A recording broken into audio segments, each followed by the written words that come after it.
की सबसे बड़ी पंचायत हमारी संसद में उजागर हो, जो 1970 से लेकर 2026 तक चला। बस्तर से नक्सलवाद लगभग समाप्त हो। बैठो 20,000 लोग जो मारे गए, इसका दोषी अगर कोई एक है, लोगों ने बोला है।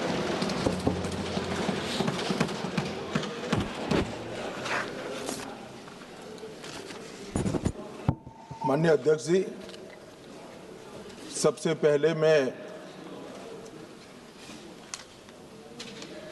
रेड कॉरिडोर के नाम से जो पूरा क्षेत्र जाना जाता था,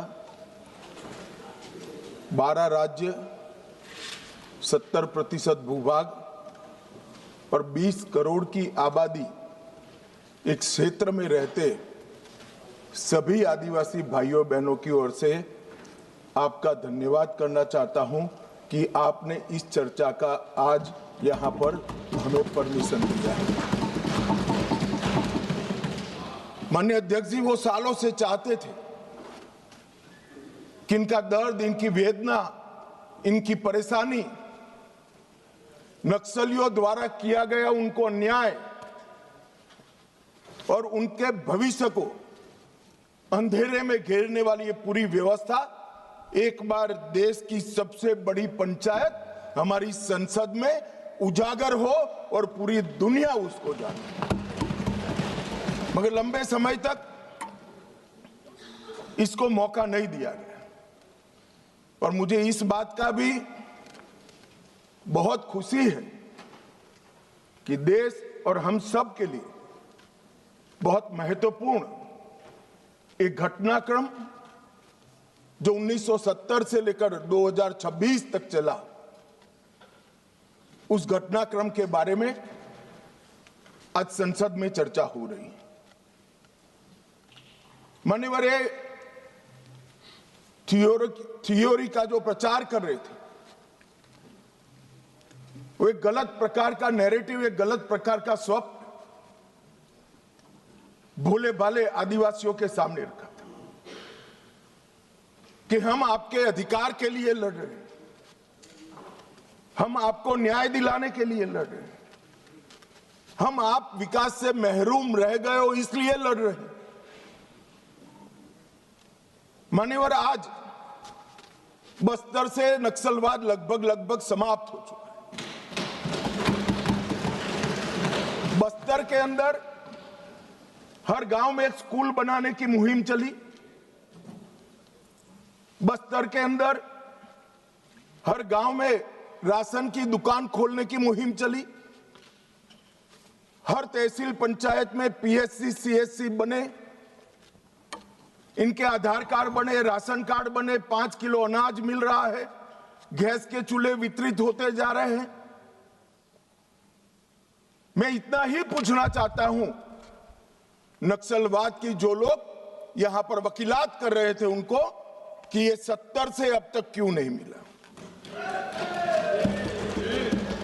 पूरे देश को तो 2014 में नरेंद्र मोदी जी की सरकार आने के बाद देश के हर गरीब को घर मिला, गैस मिला, शुद्ध पीने का पानी मिला, 5 लाख तक का बीमा मिला, प्रति व्यक्ति प्रति माह 5 किलो अनाज मुफ्त मिला। ये बस्तर वाले क्यों छूट गए थे? मैं इसलिए कहना चाहता हूं मान्यवर कि सत्य को झुठलाया जा रहा है। ये बस्तर वाले इसलिए छूट गए थे कि वहां लाल आतंक का परछाया था, इसलिए वहां विकास नहीं पहुंचा था। लाल आतंक का परछाया विकास नहीं है इसलिए नहीं गया था। लाल आतंक का परछाई वहां पड़ा था इसलिए विकास नहीं पहुंचा था। आज परछाई हट गई है और बस्तर विकसित हो रहा है। मान्यवर, बस्तर में विकास। ये जो वकील बन रहे हैं एक हथियारी मूवमेंट के, कहते हैं हम अन्याय के खिलाफ लड़ेंगे। संविधान को मानोगे या नहीं मानोगे? किसी को भी अन्याय होता है, इसका उपाय हमारे संविधान के अंदर निहित है। अदालतें बनी हैं, विधानसभाएं बनी है, जिला पंचायतें बनी है, तहसील पंचायतें बनी है। ये पूरी व्यवस्था को नकार कर हाथ में हथियार उठा लोगे, ऐसा कैसे चलेगा? और जस्टिफाई जो करे उनको मैं कहना चाहता हूं, वो समय चला गया। ये नरेंद्र मोदी की सरकार है, जो हथियार उठाएगा उसको हिसाब चुकाना। इस तरह से नहीं चलेगा। सरकार संवेदनशील है, सभी समस्याओं को सुनना चाहती है, निराकरण भी चाहती है। यही संसद ने ढेर सारी योजनाएं बनाई है, मगर इसका इंप्लीमेंटेशन भी आप नहीं करने दोगे, क्योंकि आपकी आइडियोलॉजी और आपका अवैध शासन वहां पर चलता रहे। मैं आज पूछना चाहता हूं, अभी कांग्रेस के लोग बहुत जोर जोर से आदिवासी का विकास नहीं हुआ, विकास नहीं हुआ, विकास नहीं हुआ कहते थे, और राजकुमार रोज जैसे आदिवासी युवा सांसद भी वोट की लालच में कांग्रेस का समर्थन कर रहे थे, कांग्रेस की थ्योरी का समर्थन कर रहे। मैं उनको पूछना चाहता हूं, भाई 75 साल में 60 साल तो शासन आपने किया, आदिवासी अभी तक विकास के बगैर क्यों बच गया? विकास तो अब आकर नरेंद्र मोदी जी कर रहे हैं। 60 साल तक उसको घर नहीं दिया, उसको पानी नहीं दिया, इसके लिए स्कूल नहीं बनी, मोबाइल टावर नहीं पहुंचने दिए, बैंक की फैसिलिटी नहीं पहुंचने दी, और अब आप हिसाब मांग रहे हो। अरे भाई, जग थोड़ा तो अपने गिरेबान में झांक कर देखो कि दोषी कौन है। मान्यवर, मैं पूरा बताऊंगा। मान्यवर, 12 राज्य, छत्तीसगढ़, तेलंगाना, आंध्र प्रदेश, ओडिशा, महाराष्ट्र, मध्य प्रदेश, झारखंड, बिहार, बंगाल, केरल, कर्नाटक का कुछ हिस्सा और उत्तर प्रदेश के 3 जिले, ये पूरा रेड कॉरिडोर बनाकर रखा, और वहां कानून का शासन समाप्त कर दिया। 12 करोड़ लोग गरीबी के अंदर सालों तक जीते रहे, किसी ने चिंता नहीं की। हजारों युवाओं की मृत्यु हुई। एक एनजीओ की अगर मान ले तो इधर और साइड से 20,000 युवा मारे गए। कई पूरा जीवन दिव्यांग बन गए, अपाहिज बन गए, नर्क का जीवन जी रहे हैं, और उनके तक विकास भी नहीं पहुंचा। मान्यवर, कौन जिम्मेदार है इसके लिए? क्या इस देश की सबसे बड़ी लोकतंत्र की पंचायत ने क्षीर नीर कर इस पर चिंतन नहीं करना चाहिए, या अपने गढ़े गढ़ाई थ्योरी लेकर घूमते रहना चाहिए? मैं बाद में बताता हूं कि नक्सलवाद का मूल कारण विकास की डिमांड नहीं है, एक आइडियोलॉजी है। जिस आइडियोलॉजी को अपने राष्ट्रपति पद का चुनाव जीतने के लिए 1970 से इंदिरा जी ने स्वीकार कर लिया। ये वामपंथी विचारधारा के कारण नक्सलवाद फैला है।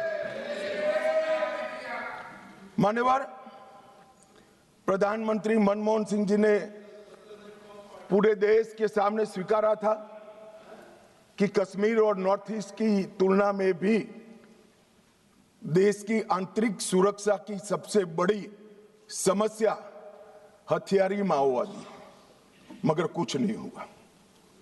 मान्यवर, 2014 में परिवर्तन हुआ और मोदी जी के शासन के अंदर कई सारी वर्षों पुरानी समस्या का निराकरण हुआ।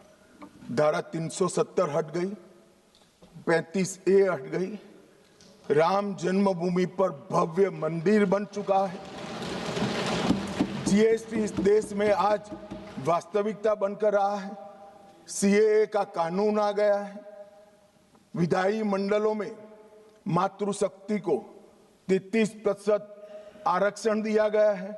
कई सारे बड़े काम जो आजादी के वक्त से इस देश की जनता चाहती थी कि कभी ना कभी हो, वो सारे काम नरेंद्र मोदी जी के 12 साल में हुए और अब ये नक्सलवाद से मुक्त भारत की रचना भी नरेंद्र मोदी जी के शासन के अंदर ही हो रही है। ये 12 साल एक प्रकार के देश के लिए बहुत शुभंकर साबित हुए।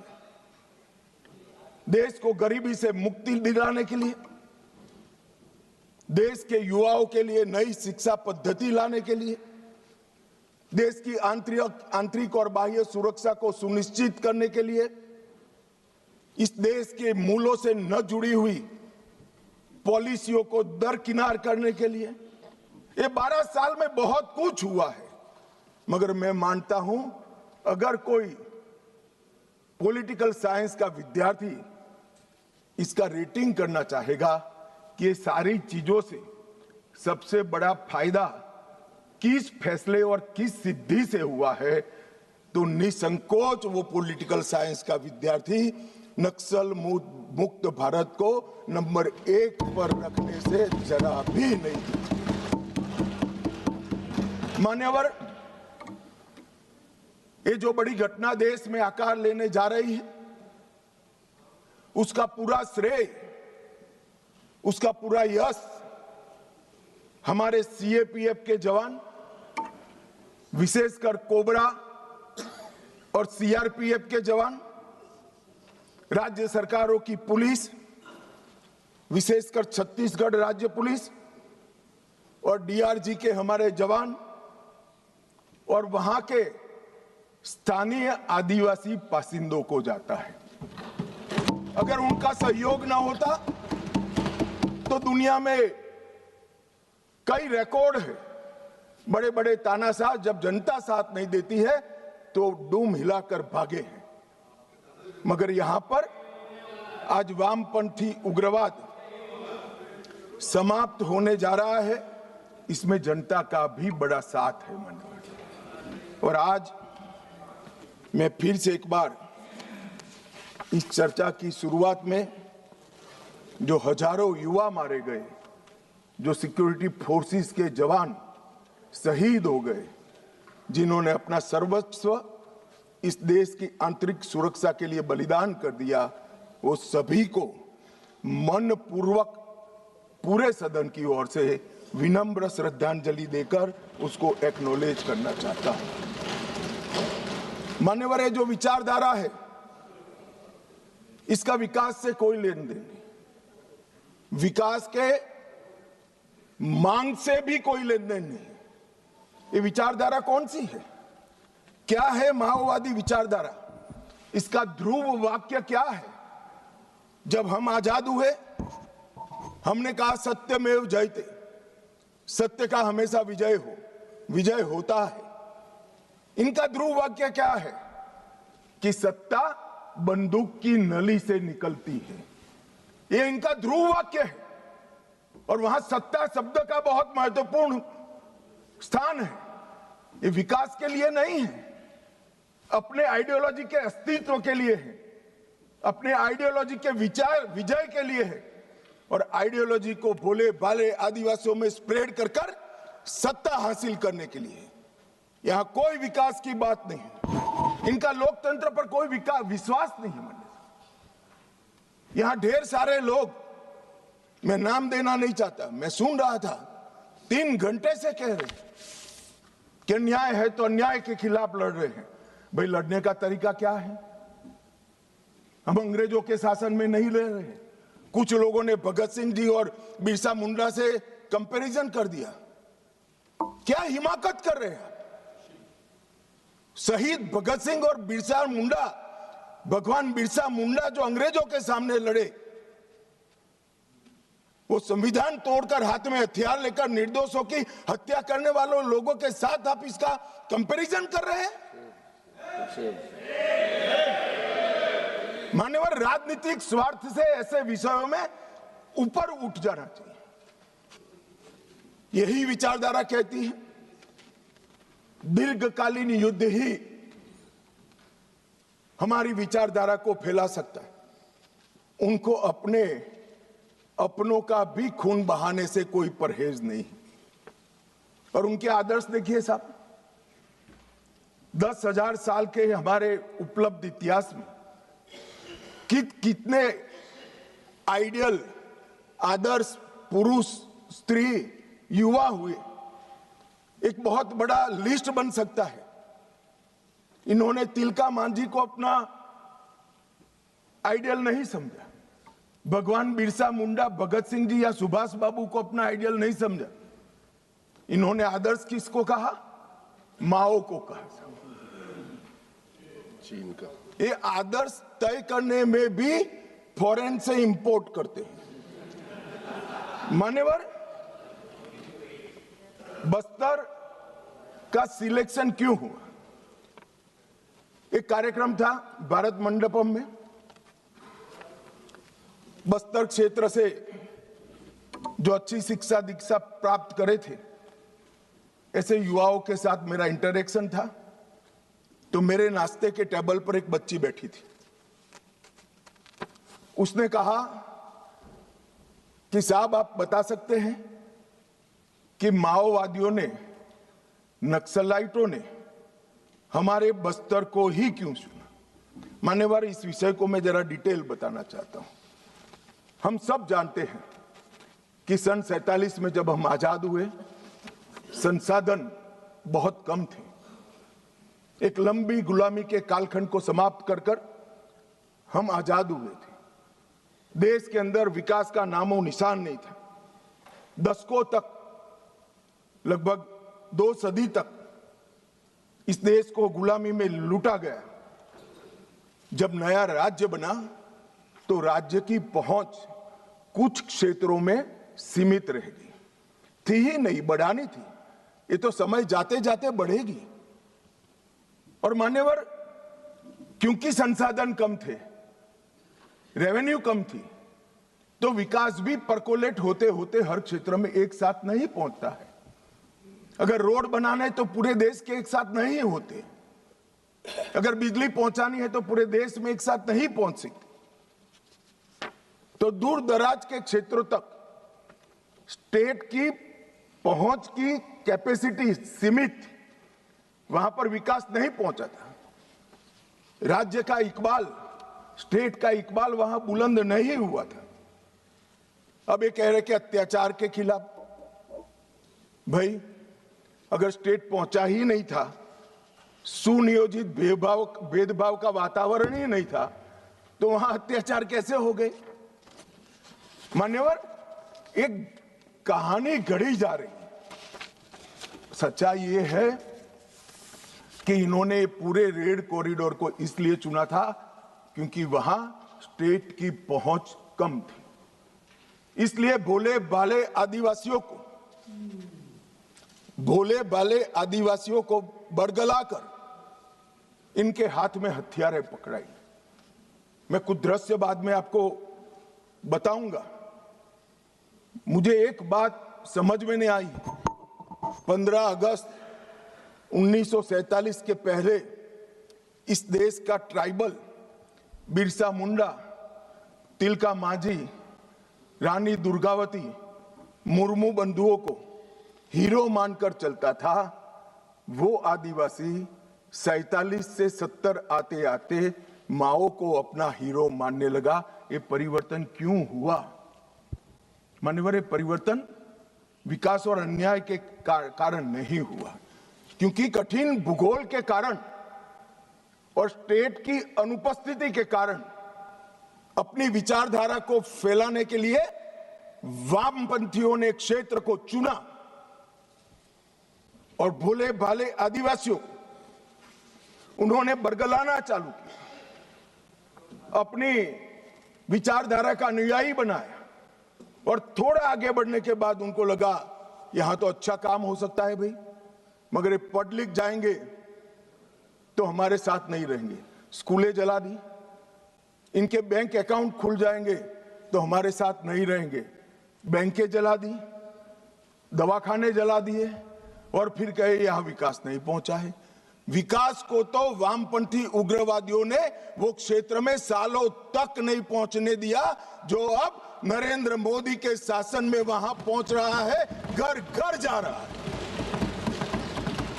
गरीबी के कारण नक्सलवाद नहीं फैला, बल्कि नक्सलवाद के कारण इस पूरे क्षेत्र में सालों तक गरीबी रही। मान्यवर, मैं इसको और अच्छे तरीके से सदन के सामने रखना चाहता हूं। नक्सलवाद की जड़ें गरीबी और विकास से जुड़ी हुई नहीं है मान्यवर, वो वैचारिक है। मैं आज 60s के 4 क्षेत्र पढ़ना चाहता हूं। एक, नक्सलबाड़ी, साक्षरता का दर 35% था। बस्तर, साक्षरता का दर 23% था। सहरसा, बिहार, जो नक्सलवाद से कभी प्रभावित नहीं हुआ, साक्षरता का दर 33% था। और बलिया, यूपी का नक्सलवाद से सटा हुआ, सोनभद्र से सटा हुआ जिला, वहां पर भी साक्षरता का दर 31% है। तो चारों स्थानों पर साक्षरता का दर कमोबेश समान था। प्रति व्यक्ति आय नक्सलबाड़ी में 500 रुपया थी, सबसे ज्यादा थी चारों क्षेत्र में। बस्तर में 190 रुपया थी, सहरसा में 299 रुपया थी और बलिया में 374 रुपया थी। तो प्रति व्यक्ति आय भी चारों क्षेत्र में एक समान थी, मगर नक्सलवाड़ी और बस्तर में वामपंथी उग्रवाद पनपा और सहरसा और बलिया में नहीं, क्योंकि सहरसा और बलिया की भूगोल उनके अनुकूल नहीं थी। वहां घने जंगल नहीं थे, नदी नाले, छुपने की पहाड़ियां नहीं थी। हथियार लेकर अपनी मूवमेंट करने का, आदिवासियों को दबाने का, उनको जबरदस्ती अपनी आइडियोलॉजी के साथ जोड़ने की वहां पर अनुकूलता नहीं थी। अगर विकासी पैमाना होता, अगर प्रति व्यक्ति आय ही पैमाना होता, तो देश के बहुत सारे हिस्से ऐसे थे जहां 70 में विकास नहीं पहुंचा था। वहां क्यों नक्सलवाद नहीं हुआ? और मान्यवर, आज तो मैं इस सदन में ये विचार को सिरे से खारिज कर रहा हूं। हम लोकतंत्र में हैं, हमने इस देश के संविधान को स्वीकार किया है। संविधान के माध्यम से ही आज इस महान सदन के हम सदस्य हैं। अन्याय किसी को भी हो सकता है, अन्याय किसी को भी हो सकता है, विकास कहीं पर भी कम ज्यादा हो सकता है। हम संवैधानिक रास्तों से हमारी लड़ाई लड़ेंगे या हाथ में हथियार लेकर निर्दोषों को मार डालेंगे? किस थ्योरी का यहां से समर्थन हो रहा था, मैं नहीं समझ रहा।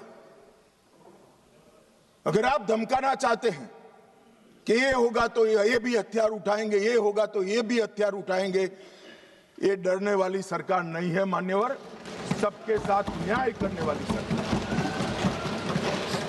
किसी को भी अन्याय हो तो हथियार हाथ में उठा लेना, ये लोकतांत्रिक तरीका है क्या? हमारे संविधान के सारे बताए हुए रास्ते सारे कुंद हो गए, बंद हो गए? संविधान ने हर चीज की व्यवस्था की। मान्यवर, फिर से मैं एक बार नक्सलवाद की, ये तो आप पर निर्भर करता है मान्यवर। मैं आज इस बहस को देख रहे भारत के युवाओं के लिए नक्सलवाद की टाइमलाइन भी बताना चाहता हूं। मान्यवर, 1970 के दशक में नक्सलवाद की शुरुआत नक्सलबाड़ी से हुई, बंगाल से हुई। 1971 के एक ही वर्ष में 3620 हिंसा की घटनाएं वहां पर हुई। 80 का दशक आते आते पीपल्स वॉर ग्रुप बन गया और फिर ये महाराष्ट्र, मध्य प्रदेश, ओडिशा, मध्य प्रदेश जब मैं बोलता हूं तो पुराना मध्य प्रदेश, छत्तीसगढ़ और मध्य प्रदेश, ये 3 राज्यों में फैले। 90 के दशक में दुनिया भर में जैसे वामपंथी विचारधारा सिकुड़ती गई। यहां पर भी उग्रवादी गुटों में और वामपंथी पार्टियों में विलय शुरू हुआ और 2004 में दो प्रमुख गुट मिल गए, सीपीआई माओवादी का गठन किया। इस 70 से 2004 ये पूरा कालखंड में मान्यवर 4 साल छोड़कर पूरा समय कांग्रेस पार्टी का शासन रहा है। ये उनको याद रखना चाहिए। कब माओवादी विचारधारा फैली, पनपी, एकत्रित हुई, वो आपको याद रखना चाहिए। और मान्यवर 70 को भी मैं याद करना। अभी एक माननीय सदस्य जी ने बताया कि 70 में क्या हुआ था। 70 में एक नारा लगा था, आत्मा की आवाज पर मतदान का, अंतरात्मा की आवाज पर। इंदिरा जी ने लगाया और संजीव रेड्डी के खिलाफ अपना एक प्रत्याशी उतारा। उस वक्त आधार तराश रहे माओवादी पार्टियों ने इंदिरा जी को समर्थन किया और अपने पार्टी में अपना वर्चस्व प्रस्थापित करने के लिए श्रीमती गांधी ने लपक लिया वो समर्थन को। और 70 से लेकर जब तक 77 तक 80 तक इंदिरा जी वापिस नहीं आई, वो माओवादी विचारधारा की गिरफ्त में रही। और मान्यवर यही समय है जब नक्सलबाड़ी से शुरू हुआ ये आंदोलन 12 राज्यों में फैल गए, देश के 17% भूभाग में फैल गए और 10% से ज्यादा आबादी में पहुंच गए। मान्यवर कई सिक्योरिटी एक्सपर्ट ऐसा कहते थे कि सत्ता के समर्थन के बगैर किसी भी हथियारी मूवमेंट का देश के दिल में बीचों बीच तिरुपति से लेकर पशुपतिनाथ तक ये रेड कॉरिडोर संभव ही नहीं। अभी पूछ रहे थे राजकुमार कि कहां से हथियार आए। मैं उनको बताना चाहता हूं, जो हथियार पकड़े गए हैं उसमें से 92% हथियार पुलिस के लूटे हुए हथियार हैं। थाने लूट लिए, गोलियां लूट ली और उसका उपयोग निर्दोष जवानों को, बच्चों को, कृषकों को मारने के लिए किया है। मान्यवर ये एक भ्रांति के तरह वामपंथी विचारधारा ने इसको प्रोपेगेंडा के माध्यम से फैला है, अपनी विचारधारा को टिकाने के लिए फैला है कि अन्याय से बचने के लिए हथियार हाथ में उठाए। मगर मैं फिर से एक बार पूछना चाहता हूं, राज्य शासन और संविधान की वैधता को किसी भी अन्याय के अवेज में चुनौती दी जा सकती है क्या? अन्याय के खिलाफ लड़ने का हमारे संविधान ने रास्ता बनाया है, इसीलिए राजकुमार रोत यहां बैठे हैं, चुनाव लड़े इसलिए यहां बैठे हैं, वरना वो भी सरेंडर की लिस्ट में होते अगर हथियार लिया होता तो आपने। हाँ, इसीलिए कहता हूं यही रास्ता है। हमने आज जिस व्यवस्था के निर्मूलन की मैं बात कर रहा हूं मान्यवर, वो लोकतंत्र की जड़ों पर वार कर रही है। लोकतंत्र का मूल सिद्धांत है किसी भी समस्या का समाधान बहस से निकल सकता है, हथियारों से नहीं निकल सकता। और मान्यवर इन्होंने इस देश में वैक्यूम खड़ा करने का प्रयास किया, स्टेट का वैक्यूम, सारी व्यवस्थाएं नष्ट कर गवर्नेंस का वैक्यूम, संविधान पर से श्रद्धा खत्म कर संविधान का वैक्यूम और पुलिस थानों को जलाकर सिक्योरिटी का वैक्यूम खड़ा करने का प्रयास किया है। मैं आज इस मंच से देश की जनता को ये बताने आया हूं कि माओवादी हिंसा करने वालों के, नक्सलिज्म की हिंसा करने वालों का दिन लद गया है। अब सरकार ये लंबा समय नहीं चलेगी। और कई देशों में हुआ है, कंबोडिया, पेरू, कोलंबिया, कई देशों के इतिहास इससे भरे पड़े हैं। भयानक रक्तपात हुआ है। हमारे यहां भी 20,000 लोग मारे गए। मान्यवर, ये एक वैचारिक लड़ाई है। देश की जनता ने माओवादी उग्रवादियों को, वैचारिक लड़ाई है, माओवादी उग्रवादियों को अन्याय के खिलाफ हथियारों की लड़ाई मानने की गलती नहीं करनी चाहिए, क्योंकि वामपंथी विचारधारा अपना आधार खो बैठी। इसलिए सारे वामपंथी ऐसे येन केन प्रकारेण अलग अलग थियरी रचित कर अपने अस्तित्व को टिकाने में पड़ी। इनका एकमात्र एजेंडा है देश में वैक्यूम खड़ा करना, देश के असंतोष को, स्वाभाविक असंतोष को हथियारों के माध्यम से दिशा देना। स्टेट का वैक्यूम, गवर्नेंस का वैक्यूम, संविधान का वैक्यूम, सिक्योरिटी का वैक्यूम और रक्तपात, यही उनका उद्देश्य है जो अब सफल नहीं होगा। मानिए, और कई सारे भोले भाले ग्रामीणों को एनिमी इन्फॉर्मर बताकर फांसी पर चढ़ा दिया। कौन सी अदालत ने फांसी पर चढ़ाया? इन्होंने जनता अदालत के नाम से एक फारस खड़ा किया, जहां ना कोई वकील है, ना कोई जज है, वो स्वयं बैठे हैं, वो स्वयं फैसले करते हैं और फांसी दे देते हैं। इसका जस्टिफिकेशन करते हुए मैंने तो सुना है। मैं आज नाम देना नहीं चाहता, वरना यहां से खड़े हो जाएंगे। मान्यवर, इसका जस्टिफिकेशन नहीं हो सकता। इस देश में संविधान का राज है। फैसला संविधान द्वारा, सरकारों द्वारा रचित अदालतों में ही हो सकता है। और अगर किसी को अन्याय होगा है तो उसके ऊपर त्रिस्तरीय न्यायिक प्रणाली है। उन्होंने पैरेलल गवर्नमेंट चलाई। गवर्नेंस का वैक्यूम कैसे चला? पैरेलल गवर्नमेंट चलाई। छत्तीसगढ़ के बस्तर में उनका होम मिनिस्टर होता था, उनका न्याय मंत्री होता था, उनका लूटे हुए अनाज को बांटने वाला खाद्य और आपूर्ति मंत्री होता था। एक जनता ना सरकार के नाम से एक भ्रांति खड़ी करी और मान्यवर, विकास की योजनाओं को इन्होंने रोकने का काम किया। इन्होंने संविधान और न्याय व्यवस्था को निशाना बनाकर संविधान का वैक्यूम खड़ा करने का। कोई चुनाव न लड़े, मतदान नहीं होने देंगे, सरपंच कोई नहीं होगा, तहसील पंचायत, जिला पंचायत का सदस्य नहीं होगा, विधायक वो चाहते हैं वो ही जीत कर आएंगे। किस प्रकार की व्यवस्था खड़ी करना चाहते हैं और इसका समर्थन कैसे हो सकता है?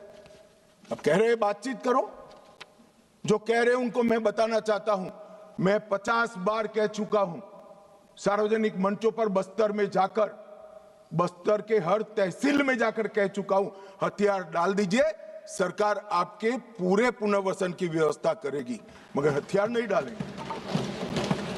मान्यवर, हमारी सरकार का पॉलिसी है, चर्चा उसी से होती है जो हथियार डालता है, जो गोली चलाता है उसको जवाब गोली से ही दिया जाता है।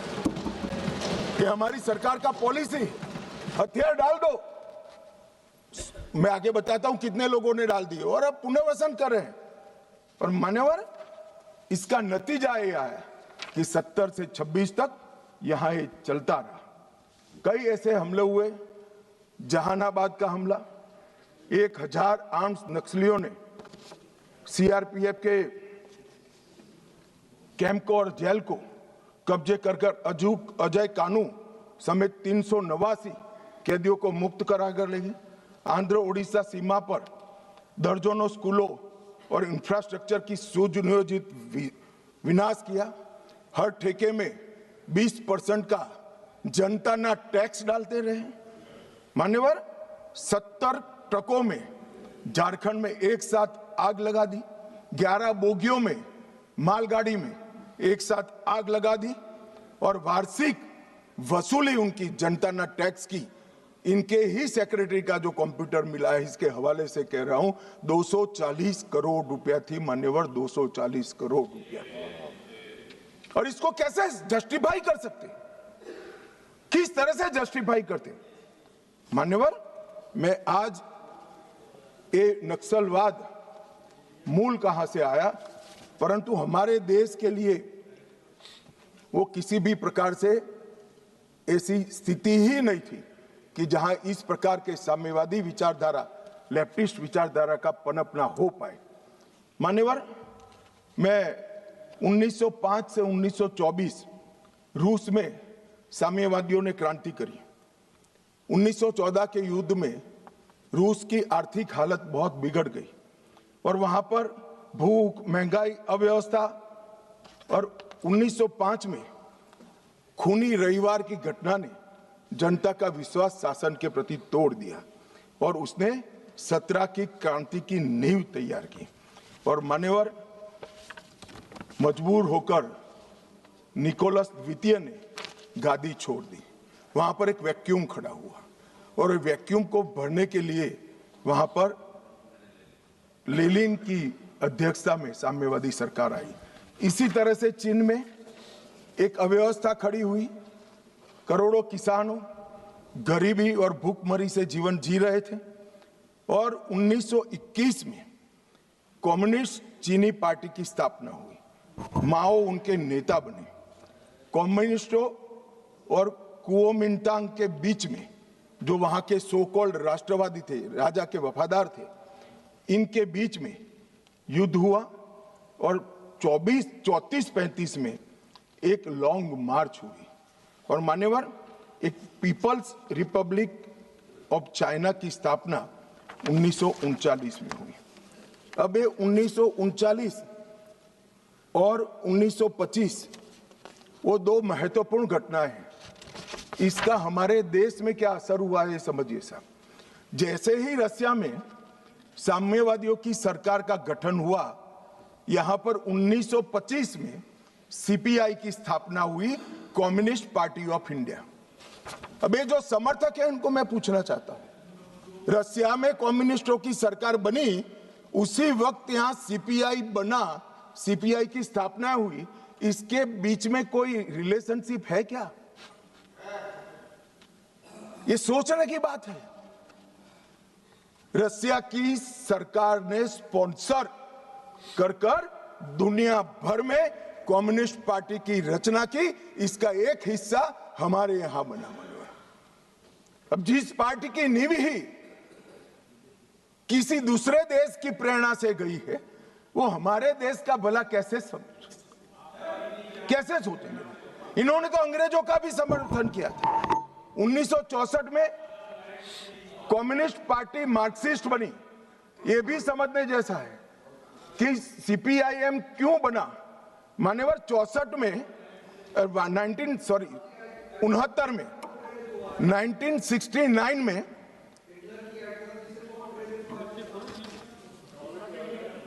हो गया। बोलूं यार, मुझे उकसाओ मत, आज मैं तय कर आया हूं, पूरी बात बताऊंगा।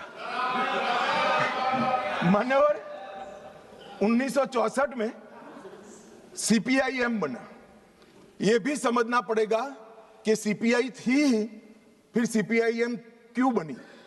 मान्यवर, 1964 में सोवियत रशिया और चीन के बीच में झगड़ा हुआ, तो दोनों साम्यवादी राष्ट्र के अंदर अलग अलग विचारधारा की साम्यवादी सरकारें आई। जैसे अलग अलग विचारधारा की आई, तो यहां पर चीन की भी एक समर्थित पार्टी सीपीआई मार्क्सिस्ट खोल दी, जो अभी बोल रहे थे, अपने अमराराम जी बोल रहे थे। मान्यवर, ये दोनों पार्टियां कम्युनिस्टों की, एक रसिया में जब क्रांति हुई तब हुई, और एक रसिया के चीन के बीच मतभेद हुआ तब हुई। इसके बाद 69 में संसदीय राजनीति का विरोध करने के लिए, मेरी बात ध्यान से सभी लोग सुने, आपके माध्यम से मैं देश को भी कहना चाहता हूं, 1969 में सीपीआई एमएल मार्क्सिस्ट की स्थापना हुई। इसका उद्देश्य कोई विकास का वैक्यूम बनना नहीं था, कोई अधिकारों की रक्षा नहीं था। उसके संविधान में उद्देश्य था संसदीय राजनीति का विरोध कर सशस्त्र क्रांति करना, जो रसिया और चीन में कर चुके थे। मगर यहां राजाशाही नहीं बची थी, अंग्रेज यहां था नहीं, यहां संविधान से चलने वाली एक लोकतांत्रिक सरकार बन गई थी। फिर फिर क्यों संसद का विरोध? चुनाव लड़ते, जीत कर आते, अपनी बातों को लोगों को मनवाते, मगर वैसे तो कोई बात सुनेगा नहीं। इसलिए सशस्त्र क्रांति, क्रांति कई प्रकार की होती है। वैचारिक क्रांति होती है, कुछ लोगों ने गीतों लिखकर क्रांति की है, महात्मा जैसे लोगों ने अहिंसक क्रांति करी थी। इन्होंने सशस्त्र क्रांति और दूसरा संसदीय राजनीति का विरोध करना, ये दो उद्देश्यों के साथ सीपीआई मार्क्सिस्ट बना और मान्यवर यही आज के माओविस्ट है। ये मूल समझे बगैर अन्याय अन्याय अन्याय अन्याय रटे जा रहे। भाई अन्याय के लिए नहीं बनी है, हमारी संसदीय राजनीति का विरोध करने के लिए, संसद का जिसका आप सदस्य हो इसका विरोध करने के लिए बने। उसके बाद में 75 में जैसे ही कांग्रेस का समर्थन मिला, एमसीसी माओइस्ट बनी और बिहार झारखंड केंद्रित पार्टी बनी। फिर पीडब्ल्यूजी 80 में बना, वो आंध्र केंद्रित बना। 82 में दलित किसान केंद्रित सशस्त्र संघर्ष CPI ML party unity Bihar में बनी। दलित किसान केंद्रित संघर्ष इनका उद्देश्य था। 98 में पीपल्स वॉर ग्रुप बना और उसमें माओवादियों का एकत्रीकरण हुआ। इतना सब करने के बाद भी वो सफल नहीं हुए और 2000 में PLJA बना, GA बना, जो सैन्य विंग बनी, गुरुल्ला फोर्स बनाई मान्यवर। और 2004 में ये PWG MCC दोनों का विलय हो गया। तो थ्योरी वाले और हथियार उठाने वाले दोनों 2004 में विलीनीकरण हुआ। 14 में मोदी जी आए और 26 में सबकी समाप्ति हो गई। ये टोटल 1925 से लेकर 2026 तक 101 साल का उनका इतिहास है मानिए। इसीलिए मैं कहता हूं मेरे साथी सदस्यों को जो सामने बैठे हैं, आप इसको अन्याय का स्वरूप, अन्याय के खिलाफ संघर्ष का स्वरूप मानकर महिमा मंडित मत करो। हम जिस सदन में बैठे इसका विरोध करने के लिए वो जन्मे हैं। वोट की जगह बुलेट से शासन प्राप्त करना चाहते हैं। और मान्यवर, अगर यही बात है कि चर्चा करिए चर्चा करिए चर्चा करिए, चर्चा से कोई परहेज नहीं, हर कोई चर्चा का स्वागत करता है, पर फिर तो पुलिस क्यों रखी है? पुलिस की जरूरत ही नहीं है। सेना क्यों रखी है? पैरामिलिट्री फोर्स क्यों रखे हैं? कुछ लोग ऐसे होते हैं जो चर्चा से मानते ही नहीं है, वहां बल प्रयोग कर कर उनके अत्याचार से निर्दोष नागरिकों को बचाना पड़ता है। जब नक्सलवादियों ने सैकड़ों निर्दोष किसानों को बम लगा लगा कर पैर बगैर का कर दिया, कई स्कूलों में रेड कर कर 8 साल के, 9 साल के, 10 साल के बच्चों को उठाकर ले गए और नक्सलवाद की सेना में भर्ती कर दिया। और क्या हम मूक दर्शक बनकर खड़े रहे? ये भारतीय जनता पार्टी की सरकार है। हर नागरिक की सुरक्षा नरेंद्र मोदी ने सुनिश्चित करी है। जो भी अन्याय करेगा नागरिकों के साथ, समझा तो ठीक है मान्यवर, वरना फोर्स इसी के लिए बनाई गई है। इसका उपयोग भी होगा, परिणाम भी आएगा और आज आ भी गया है। मान्यवर, मैं जो इनके समर्थन में, जिनको पॉपुलर लैंग्वेज में अर्बन नक्सल कहते हैं, वो बुद्धिजीवी भाइयों को सवाल करना चाहता हूं। मैंने 6 दिन से लगभग 2000 आर्टिकल निकाले, सारे बुद्धिजीवी भाइयों ने लिखे हुए। मेरे पास इसका पूरा जिस्ट भी है। ये सभी आर्टिकलों में, सभी आर्टिकल हथियार उठाकर घूमने वाले माओवादियों के साथ चर्चा करो, वो न्याय के लिए लड़ रहे हैं, उनको मारना नहीं चाहिए, इनके प्रति सिंपैथी होनी चाहिए, सरकार विकास जल्दी करे, इस प्रकार के। एक भी आर्टिकल जो 8 साल का अबूझ बच्चे को उठा ले जाकर हाथ में हथियार पकड़ा दिए, इसकी मां के लिए नहीं है। मान्यवर, एक भी आर्टिकल अपने गांव से खेत में जाते हुए किसान का पैर उड़ गया और पूरा जीवन दिव्यांग बन गया, इसकी सिंपैथी के लिए नहीं है। 5000 से ज्यादा सिक्योरिटी फोर्सेस लड़ते लड़ते शहीद हो गए, उनकी विधवाओं के लिए एक भी आर्टिकल नहीं है, इनके अनाथ बच्चों के लिए एक भी आर्टिकल नहीं है। आपकी मानवता संविधान तोड़कर हथियार लेकर घूमने वालों के लिए ही है। इनके हथियारों से जो नागरिक मारे जा रहे हैं, इनके लिए आपकी मानवता नहीं है। मानवता के दोहरे चरित्र को मैं स्वीकार नहीं करता मान्यवर। ये मानवतावादी नहीं है, नक्सलियों के समर्थक है। अगर मानवतावादी होते तो वो किसान का पैर उड़ गया इसकी भी चिंता होगी, वो अबूझ बच्चे से इसका बचपन छीन लिया इसकी भी चिंता होती। मान्यवर, वो हाथ में हथियार लेना नहीं चाहते, गरीबों के हाथ में हथियार दिलाकर अपनी विचारधारा को, अपनी आइडियोलॉजी को पनपाना चाहते हैं, मगर उनके भी दिन लग गए हैं। स्पष्टता से सुन लीजिए, ये पूरे देश में अब जागरूकता आई है। और क्या हुआ है, पूरा देश आज सुन रहा है, पूरा देश आज समझ रहा है।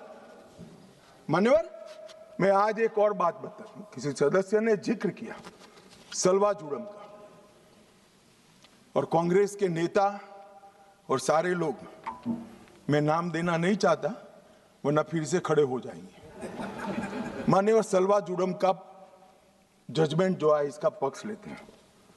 मान्यवर, सलवा जुड़म की शुरुआत 2005 में राज्य समर्थित, मतलब सरकार समर्थित जन आंदोलन के रूप में हुई। आदिवासी युवाओं को एसपीओ बना गया, जिसको कोया कमांडो कहते थे, और उनको ये जो आतंक फैलाते थे इनके सामने लड़ने के लिए ट्रेनिंग दी गई। मान्यवर, एम्बुश की रणनीति जो अपना रहे थे, इसके खिलाफ उसी प्रकार की रणनीति अपनाने का निर्णय हुआ। अब मैं ये पूछना चाहता हूं कि सलवा जुड़म की शुरुआत किसने की? मान्यवर, किसी बीजेपी के कार्यकर्ता ने नहीं की थी।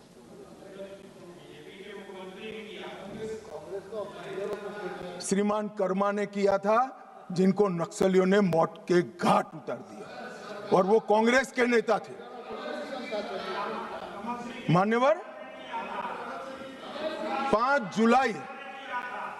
जुलाई 2011 को सर्वोच्च अदालत ने नंदिनी सुंदर और अन्य लोगों ने एक विवाद दायर किया, और सुप्रीम कोर्ट ने जस्टिस सुदर्शन रेड्डी के नेतृत्व में तय किया कि नक्सलियों के खिलाफ राज्य की ये लड़ाई गैर कानूनी है, और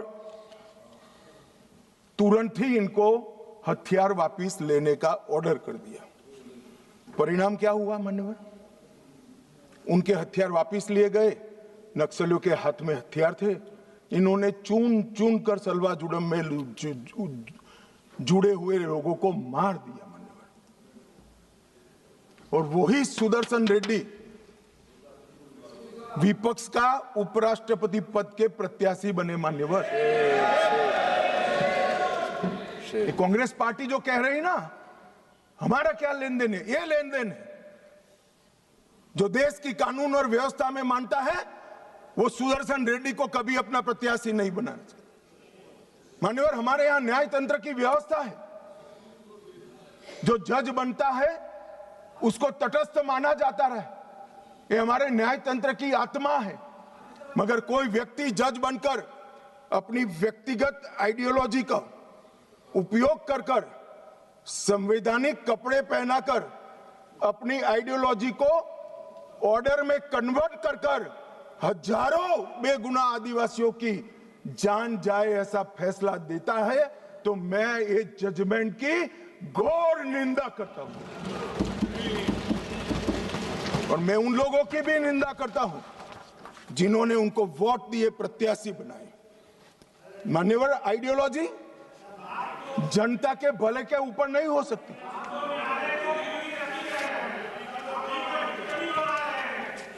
मान्यवर, आइडियोलॉजी कभी अबूझ आदिवासियों की सुरक्षा के ऊपर नहीं हो सकती। आइडियोलॉजी जनता के भले से ऊपर नहीं हो सकती। मान्यवर, ये कह रहे हैं विकास नहीं है, विकास नहीं है। 2014 के पहले का मैं बोलूंगा तो फिर से हो हल्ला करेंगे, मगर 14 के बाद का तो बोलने का मुझे अधिकार है मान्यवर, क्योंकि हमारी पार्टी की सरकार है, हमारे नेता के नेतृत्व में, नरेंद्र मोदी जी के नेतृत्व में सरकार चल रही है मान्यवर। 2014 के बाद ये पूरे क्षेत्र में 17,589 किलोमीटर सड़कें बनाने का मंजूरी दिया है, जिसमें 12,000 किलोमीटर सड़कें बन चुकी हैं। ये विकास की बात करें, वो इसलिए हो रहा है कि धीरे धीरे धीरे नक्सलवाद समाप्त हो रहा है, वरना वहां सड़कें नहीं होती थी। आईडी गाड़ देते थे, ट्रकों को जला देते थे, और लगभग 20,000 करोड़ रुपया खर्च हो चुका है। 20,000 करोड़ रुपया। मोबाइल टावर, लगभग 5,000 मोबाइल टावर 6,000 करोड़ के खर्चे से हम लगा चुके हैं मान्यवर। वहां पर दूरसंचार पहुंचेगा तो ये दुनिया के साथ जुड़ेंगे, देश के साथ जुड़ेंगे, विकसित भारत के साथ जुड़ेंगे मान्यवर। 2 अन्य योजनाओं में और 8,000 4G टावर बनाने का हुक्म नरेंद्र मोदी जी ने किया है। बाद में दिल्ली जितनी ही कनेक्टिविटी छत्तीसगढ़, महाराष्ट्र और तेलंगाना के आदिवासी क्षेत्र में होगी। मान्यवर, 1804 बैंक शाखाएं 12 साल में खुली है, 1321 एटीएम खुले हैं, 37,850 बैंकिंग कॉरेस्पोंडेंस बनाए गए और 6,025 डाकघर खुले। ये सिर्फ 12 साल में हुआ है, आगे कुछ नहीं हुआ। चर्चाएं करी, विकास माओवादियों ने होने नहीं दिया। हमने माओवादियों के साथ चर्चा नहीं करी, उनको समाप्त किया और विकास को आगे बढ़ाया। 259 एकलव्य आदर्श विद्यालय हमने बनाए मान्यवर। इसके साथ साथ 46 ITI, 49 SDC sickle development centre बनाए, 16 कौशल विकास केंद्र बनाए और लगभग इस सब में 800 करोड़ रुपया का और खर्चा ये 12 साल में हमने किया है। जगदलपुर छत्तीसगढ़ में जहां CSC PSC नहीं थे, वहां पर 240 बिस्तरों का सुपर स्पेशलिटी अस्पताल हमने बनाया। सिविक प्रोग्राम में 212 करोड़ के कार्य किए, जो स्वास्थ्य शिविर और दवाओं के जुड़े हुए हैं, और जनजातीय युवा एक्सचेंज के कार्यक्रम भी हमने बनाए। सिक्योरिटी के लिए, राज्यों की सहायता के लिए SRE लेकर आए, 10 साल में 3,000 करोड़ दिया। स्पेशल इंफ्रास्ट्रक्चर स्कीम लेकर आए और 5,000 करोड़ दिया। एक्सटेंडेड SIS योजना लेकर आए और 2,000 करोड़ दिया, और 4,000 करोड़ केंद्रीय निधि द्वारा क्रिटिकल पब्लिक इंफ्रास्ट्रक्चर, जैसे पानी की छोटे पानी की टंकी है, जोड़ने वाली पुलियां हैं, गांव के अंदर पंचायत घर बनाना है, इसके लिए 4,000 करोड़ रुपया दिया। मान्यवर, ये क्यों हो पाया और 70 से अब तक क्यों नहीं हुआ था? कांग्रेस पार्टी करना नहीं चाहती थी, ऐसा नहीं है। करने जाते थे वो धमाके कर मार देते थे। हमने धमाके करने वालों को समाप्त किया, तो ये विकास अब हो रहा है और विकसित बस्तर की रचना मान्यवर हो रही है। मान्यवर, अब मैं आ रहा हूं हथियारी माओवादियों के खिलाफ जो हमारे पैरामिलिट्री फोर्सेस ने जो अभियान चलाया, उस पर आ रहा हूं। 2014 के बाद क्या बदला मान्यवर? CAPF तो वही है, स्टेट पुलिस भी वही है। 2014 के बाद क्लियर पॉलिसी और स्ट्रांग पॉलिटिकल विल इस काम में जुड़ी। नरेंद्र मोदी जी ने ये स्पष्ट कर दिया, इस देश के किसी भी कोने में, चाहे कश्मीर हो, चाहे उत्तर पूर्व हो, चाहे वामपंथी उग्रवादी विस्तार हो, गैर कानूनी प्रवृत्ति नहीं चलेगी। इस पर कठोर हाथों से काम सेंटर और स्टेट के बीच में अलाइनमेंट हुआ। स्टेट की कैपेसिटी में गवर्नमेंट, गवर्नेंस और पुलिसिंग तीनों में हमने सुधार किया। सीएपीएफ और स्टेट पुलिस का समन्वय बढ़ाया। एक्शनेबल इंटेलिजेंस को नीचे तक परकोलेट करने की व्यवस्था की और जिम्मेदारियां भी स्पष्ट कर दी। मान्यवर, ऑल एजेंसी अप्रोच शुरू किया। सिर्फ हथियार नहीं, एनआईए, ईडी, इंटेलिजेंस एजेंसी, ये सभी नेटवर्क, फंडिंग और सपोर्ट सिस्टम, ये सभी पर हमने प्रहार किया। इफेक्टिव सरेंडर पॉलिसी लेकर आए, बाद में मैं आंकड़ा बताता हूं। डेवलपमेंट और गवर्नेंस में हमने कोई वैक्यूम नहीं छोड़ा और अब पहले जहां राज्य की उपस्थिति नहीं थी, स्टेट नहीं था, वहां आज राज्य की उपस्थिति है। और नक्सलवाद के हार का सबसे बड़ा कारण ये है कि राज्य अब हर गांव में पहुंच चुका है, वहां पंचायत बन चुकी है। मान्यवर, विकास के लिए हमने होल ऑफ गवर्नमेंट अप्रोच लिया और सुरक्षा नकेल कसने के लिए होल ऑफ एजेंसी अप्रोच लिया। मान्यवर, तीन चीजें आज मैं देश के सामने, तीन तिथियां जरूर बताना चाहता हूं। 20 अगस्त, 24 अगस्त 2024, 20 अगस्त 2019 और कल 31 मार्च 2026। 20 अगस्त को गृह मंत्रालय में एक मीटिंग हुई और जो पूरा मोदी जी ने विकास का काम तो पहले से ही चालू कर दिया। ये पूरा पुलिस कोऑर्डिनेशन का काम, मॉडर्नाइजेशन का काम,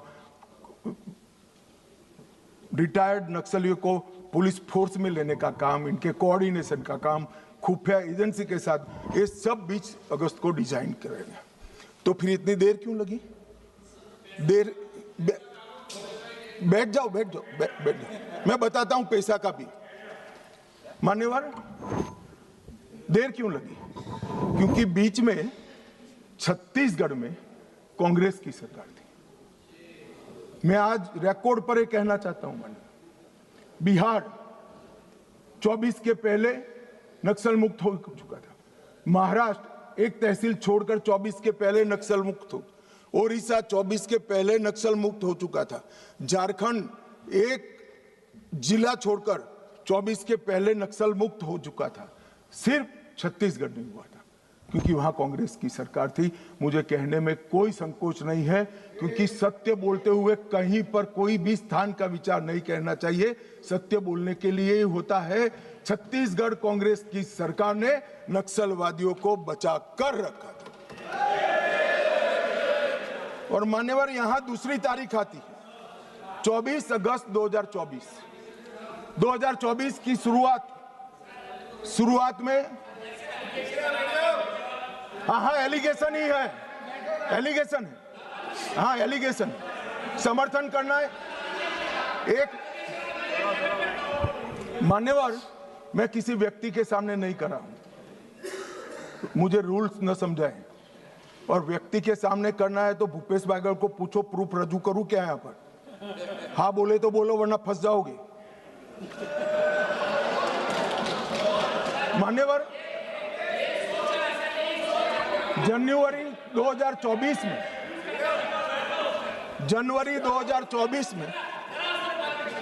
पूछ के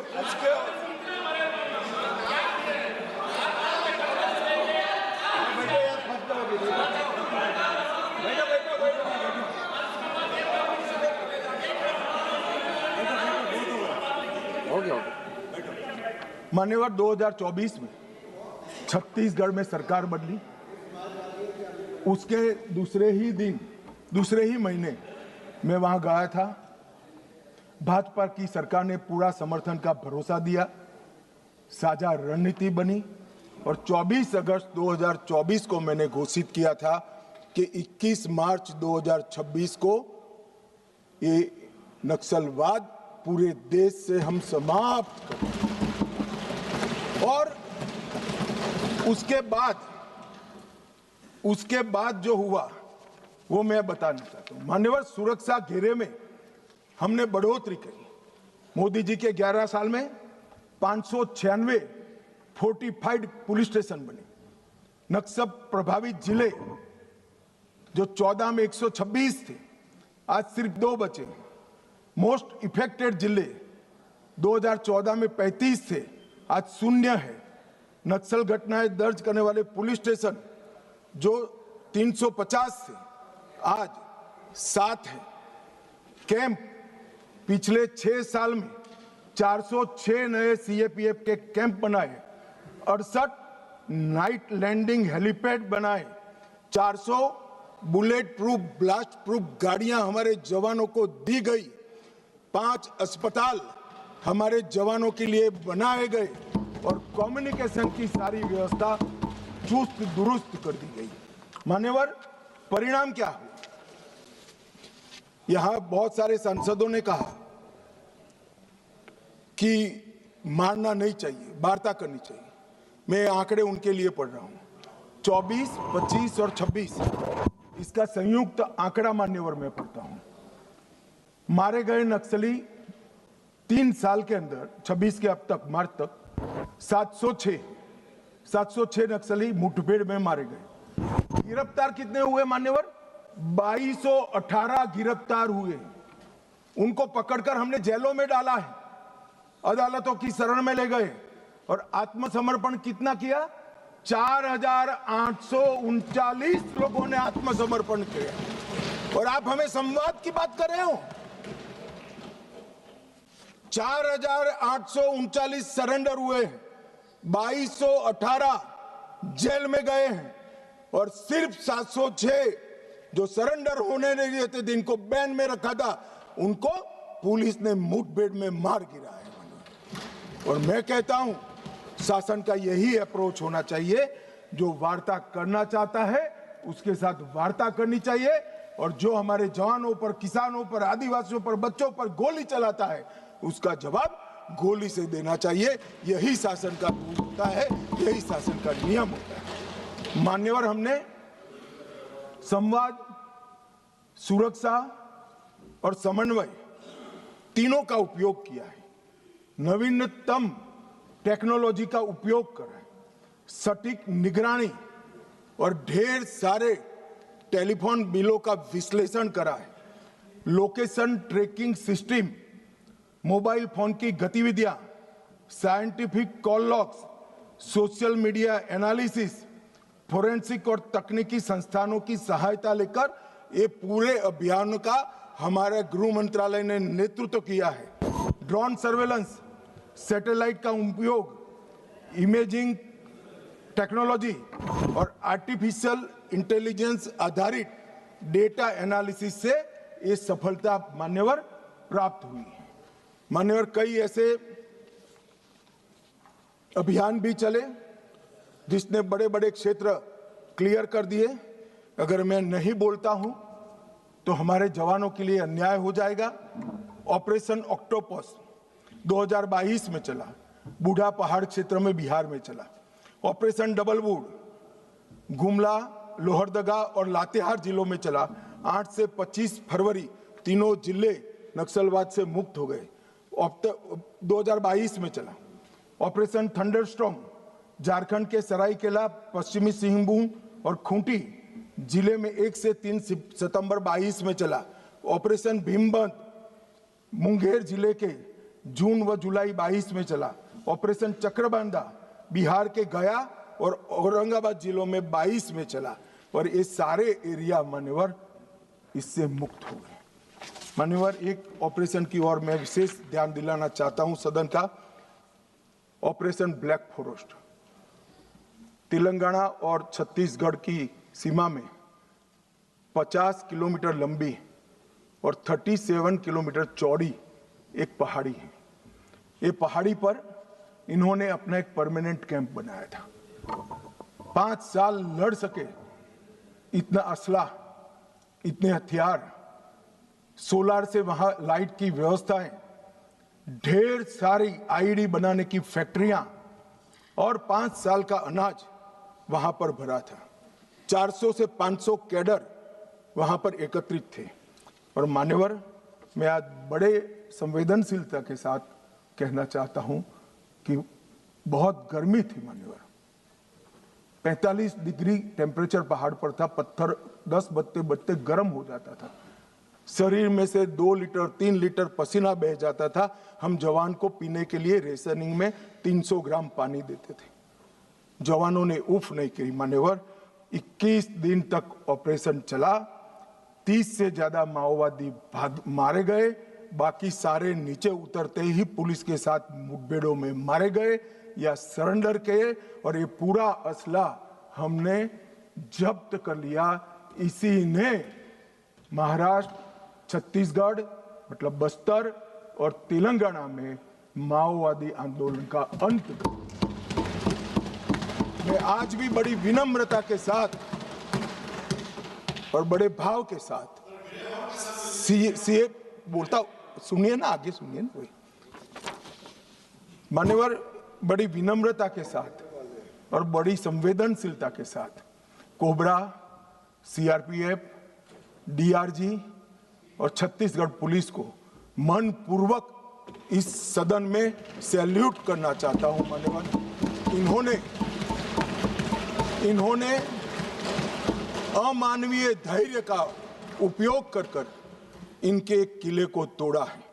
वैसे ये कह रहे हैं ग्रेहाम का भी रोल है, मगर हमें तेलंगाना सरकार ने ऊपर आने से ना बोल दी थी कि हम ऊपर नहीं आएंगे, ये नीचे आएंगे तो हम इनको रोकेंगे। इसके लिए धन्यवाद। जो नीचे आए इसको रोका है, ऊपर नहीं आए मान्यवर। और ये आज जो 2024 की इनकी मुख्य कैडर है मान्यवर, इसकी स्थिति आज मैं बताना चाहता हूं। सेंट्रल कमेटी मेंबर और पोलिट ब्यूरो मेंबर 2024 की शुरुआत में कुल 21 थे। मेरी बात ध्यान से सुनिएगा, ये इनकी पार्टी का केंद्रीय नेतृत्व है। 21 थे, एक पकड़ा गया है, 7 सरेंडर हुए हैं, 12 मारे गए हैं और एक फरार है। उसके साथ भी वार्ता चल रही है। मुझे लगता है वो भी जल्दी सरेंडर कर देंगे।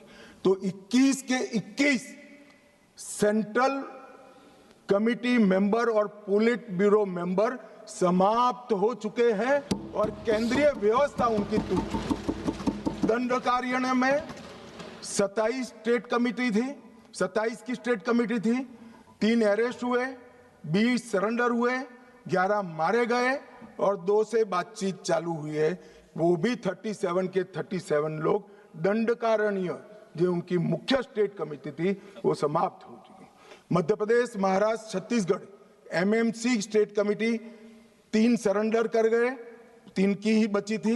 ओडिशा 4 बचे थे, 1 सरेंडर करा, 3 मारे गए। ओएससी ओडिशा 5 सरेंडर करे, 5 मारे गए, 10 ही थे।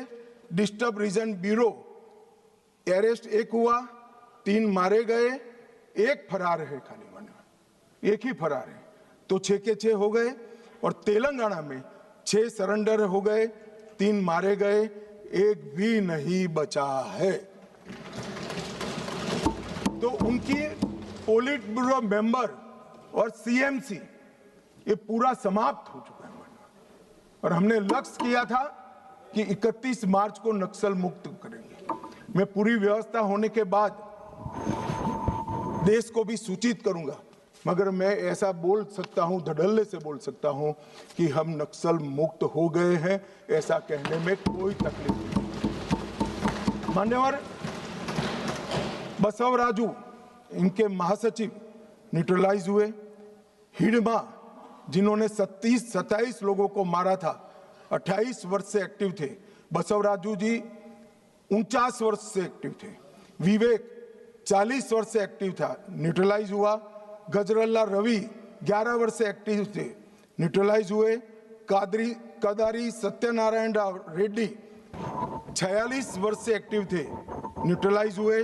गणेश उइके 44 वर्ष से एक्टिव थे, न्यूट्रलाइज हुए। वेणुगोपाल आत्मसमर्पण किया, 46 वर्ष से एक्टिव थे। वासुदेव आत्मसमर्पण किया, 36 वर्ष से एक्टिव थे। पल्लूरी प्रसाद राव चंदना 46 वर्ष से एक्टिव थे, आत्मसमर्पण किया। रामदेव माझी देवू 36 वर्ष से एक्टिव थे, समर्पण किया। टिपरी तिरुपति 44 वर्ष से एक्टिव थे, उन्होंने भी सरेंडर कर दिया है। मान्यवर, मुख्य हथियारी माओवादी समाप्त हो चुके हैं। मान्यवर, हमने एकदम ल्यूकरेटिव पुनर्वसन पॉलिसी को भी अपनाया है। मान्यवर, आत्मसमर्पण की प्रोत्साहन राशि 50,000 घोषित की गई है। सामूहिक सरेंडर पर दुगना कर देते हैं। मोबाइल सबको सरकार की ओर से देते हैं। हथियार जमा कराने पर और मुआवजा देते हैं। पुनर्वसन केंद्र पर कौशल प्रशिक्षण व टूल किट का वितरण करते हैं। 10,000 रुपया प्रति माह 36 माह तक हम उनको देते हैं। सभी को मोदी जी ने प्रधानमंत्री आवास योजना की गिफ्ट दी है। नक्सल मुक्त पंचायत होते ही गांव के विकास के लिए 1 करोड़ रुपया दिया जाता है। और मान्यवर, हमने कैंप लगाए हैं सरेंडर के। मैं आज इस सदन को बड़े संवेदनशीलता के साथ बताना चाहता हूं, मैं गया हूं वो कैंपों में। मान्यवर, कई सारी स्वयंसेवी संस्थाएं वो कैंप में सालों तक हथियार लेकर घूमने वाले नक्सलियों को सामान्य मानवीय नागरिक बनाने का प्रयास करें।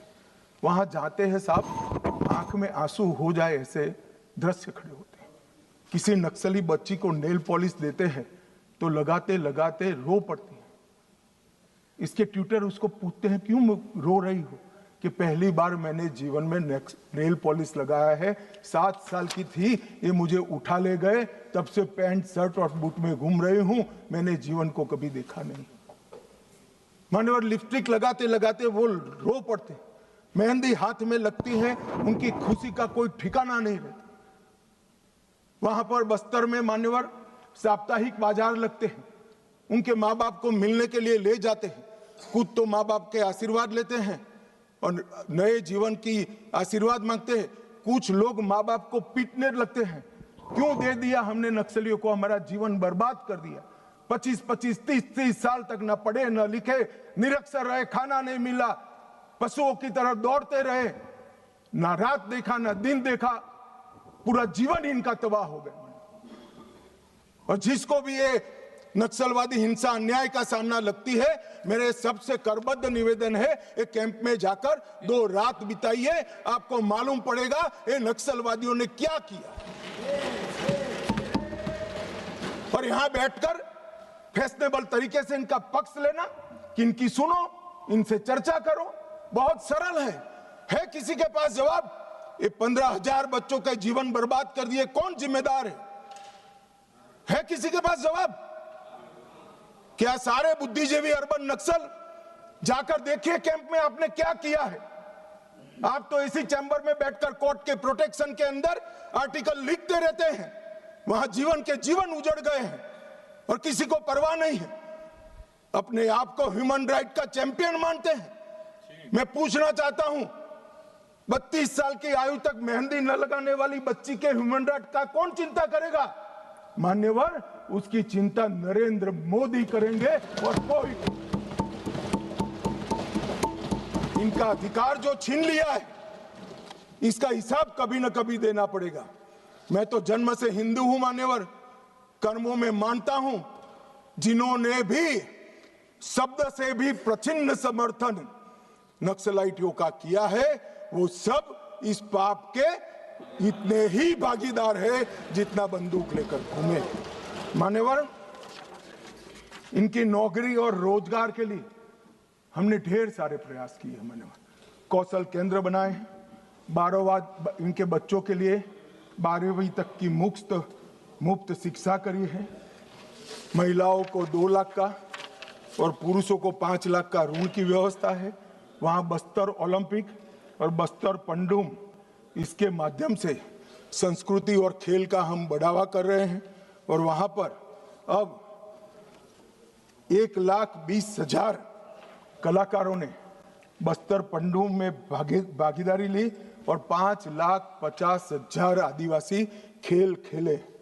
मेरा तो विपक्ष के सभी उन सदस्यों से विनती है कि जो इसको न्याय की लड़ाई कहते हैं वो बस्तर पंडुम और बस्तर ओलंपिक में जाएं। मान्यवर, मेरे घर पर जिनके पैर उड़ गए, हाथ कट गए, आंख चली गई, ऐसे लोग आए थे, नाश्ता किए थे। मैं जानता हूं उनकी वेदना। राष्ट्रपति जी ने भी उनको बुलाया था। कभी 1 घंटा तो उनके लिए निकालो भाई। इन पर जुर्म डालने वाले के लिए भाषण करने के लिए आपके पास बहुत समय है। वो जुर्म का परिणाम देखने के लिए 1 घंटा निकालिए, ऐसा मेरा निवेदन है। मान्यवर, आज मैं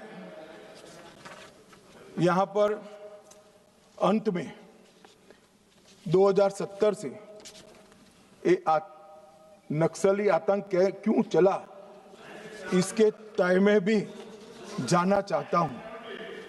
मान्यवर, जब मनमोहन सिंह की सरकार बनी तब एक NSC बनी थी, नेशनल एडवाइजरी काउंसिल। PM की काउंसिल ऑफ मिनिस्टर तो हमने सुनी थी, पार्लियामेंट में बहस के दरमियान सदस्य एडवाइस दे वो भी सुना था। एक नई national advisory council, extra constitutional forum खड़ा किया गया जो देश के कानून बनाता था। इस फोरम में कौन था मान्यवर? सोनिया जी इसकी अध्यक्ष थी, हर्ष मंदर इसके सदस्य थे। उनके NGO अमन वेदिका में शीर्ष नक्सली नेता की पत्नी को जिम्मेदारी दी गई थी और रिकॉर्ड है कि वह उन नक्सलियों में शामिल थी जिन्होंने अपहरण के केस अर्बन एरिया में किए थे। और मान्यवर, NSC देश का नीति निर्धारण करती थी। रामदयाल मुंडा वो कहते थे नक्सल ऑपरेशन जरूरत से ज्यादा कठोर है। ये प्रच्छिन्न समर्थन ने ही नक्सलियों की हिम्मत बढ़ाई। Shabnam Hashmi, Ram Puniyani, Usha Ramanathan, NC Saxena, Jean Dreze, Farah Naqvi और मान्यवर एक विनायक सेन, वो 2010 में अदालत द्वारा दोषी पाए गए, फिर भी प्लानिंग कमीशन की हेल्थ स्टीयरिंग कमेटी और ऐसे महत्वपूर्ण पदों पर उनको रखा गया। और जयराम रमेश ने एक महेश राउत को, जो नक्सली था, उसकी रिहाई के लिए तत्कालीन कांग्रेस के मुख्यमंत्री को पत्र लिखा था। और मान्यवर, ये नंदिनी सुंदर, रामचंद्र गुहा, EAS शर्मा, ये सारे लोग सलवा जुडम के केस के साथ भी जुड़े थे। मान्यवर, जब देश के सर्वोच्च सत्ता के केंद्र सरकार की एक एक्स्ट्रा कॉन्स्टिट्यूशनल अथॉरिटी जो PM के भी ऊपर थी, इसके सदस्य अगर नक्सलवाद के समर्थक हो तो आप मुझे बताइए मान्यवर, किस तरह से नक्सलियों का हौसला टूटेगा? कैसे टूटेगा? और एक कांग्रेस पार्टी ने किया था। ये भाग नहीं सकते मान्यवर, ये तो इतिहास है। और जो लोगों को विरोध है मेरी बात की, कल आने वाले दिनों में सैकड़ों पुस्तकें लिखी जाएगी जो आपके कारनामों से भरी हुई होगी। कैसे भागोगे? लोकतंत्र के अंदर किसी का आवाज दबाया नहीं जाता। मान्यवर, 2011 में मनमोहन सिंह जी ने prime minister rural development fellowship launch किया। मान्यवर, उनका काम युवाओं को एक्सपोजर देना था। इसमें एक महेश राउत फेलो बने जो महाराष्ट्र पुलिस के नक्सलियों के साथ संबंध के चलते महाराष्ट्र पुलिस के केस में जेल में गए। अब प्राइम मिनिस्टर ऑफिस ने की हुई prime minister rural development fellowship जब लॉन्च हुई तो उसका एक बेनिफिशियरी नक्सलवादी है, तो नक्सलवादियों के हौसले भला कैसे टूटेंगे? मान्यवर 2010 गृह मंत्री चिदम्बरम जी ने एक वक्तव्य दिया, चितलनार छत्तीसगढ़ में एक साथ 76 जवानों को मार दिया। उसके बाद जेएनयू, जिसका अभी अमरा राम जी महिमा मंडन करते थे, जेएनयू वो यूनिवर्सिटी में उत्सव मनाया, वहां एक नृत्य किया कि 76 पुलिस के जवान मारे गए, और नृत्य में जमीन पर भारत का तिरंगा बिछाकर पैर के नीचे रख कर नृत्य किया। इसका समर्थन ये मान्यवर करते हैं। मान्यवर चिदम्बरम साहब 76 जवान मारे जाने के बाद किसी को खाना मुंह नहीं लगता, पानी हलक से नीचे नहीं उतरता है। मान्यवर चिदम्बरम साहब ने कहा, हम आपसे, मतलब कोट अनकोट है, और नक्सलियों को कह रहे, हम आपसे हथियार डालने के लिए नहीं कह सकते, क्योंकि हम जानते हैं आप ऐसा नहीं करोगे, क्योंकि आप हथियारबंद आजादी की लड़ाई में विश्वास करते हैं।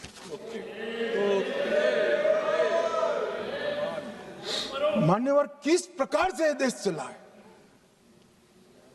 और पूरे तालाब में पानी भरा है, इसमें गोता लगाते हैं और कपड़े भिगोए बगैर बाहर निकलते हैं। हमने तो कुछ किया ही नहीं है। मैंने तो ऐसे जादूगर देखे नहीं है। तालाब में गोता लगा दे आदमी और बाहर निकले, एक भी कपड़ा भीगा ना हो, और कहेंगे मैं तो निर्दोष हूं, मैं गया ही नहीं, मैं तो बोला भी नहीं, चाला भी नहीं। एक कमाल जादू आता है। मान्यवर मैं अब उनके नेता की बात करना चाहता हूं, राहुल गांधी जी की। राहुल गांधी जी अपने लंबे राजनीतिक करियर में कई बार नक्सलों और उनके हमदर्दों के साथ देखे गए। भारत जोड़ो यात्रा में कई नक्सल फ्रंटल संगठन हिस्सा लिए, इसका रिकॉर्ड है। 2010 में उड़ीसा में लाडो सिकोका के साथ मंच साझा किया।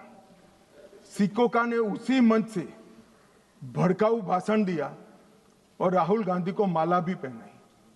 2018 में हैदराबाद में गुम्माडी विट्ठल राव उर्फ गद्दार से मुलाकात की, जो विचारधारा के करीब रहे।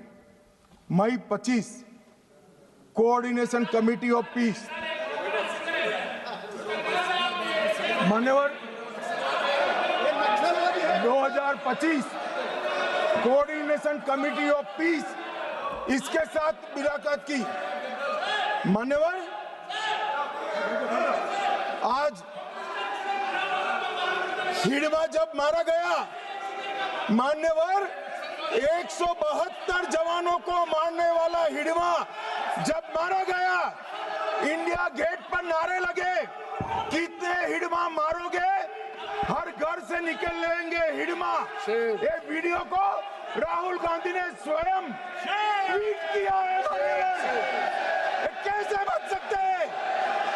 इन्होंने 70 से लेकर मार्च 26 तक नक्सलवाद का समर्थन किया है, ये नरसंहार का समर्थन किया है, और 20,000 लोग जो मारे गए, इसका दोषी अगर कोई एक है तो कांग्रेस की वामपंथी विचारधारा वाली पार्टी। नक्सलों के साथ रहते रहते ये पार्टी और उनके नेता खुद नक्सलवादी बन गए हैं। और इसका जवाब इस देश की जनता को चुनाव में देना पड़ेगा। ये बात यहां से रुकेगी नहीं, जनता की अदालत में जाएगी मान्यवर, और इसका जवाब उनको देना पड़ेगा। मान्यवर फिर से एक बार ये लड़ाई में जो जवान जिस फोर्स के शहीद हुए हैं, अपाहिज हुए हैं और जो नागरिक मारे गए, वो सबको पूरे सदन की ओर से मनपूर्वक श्रद्धांजलि देकर मेरी बात को पूरा करता हूं।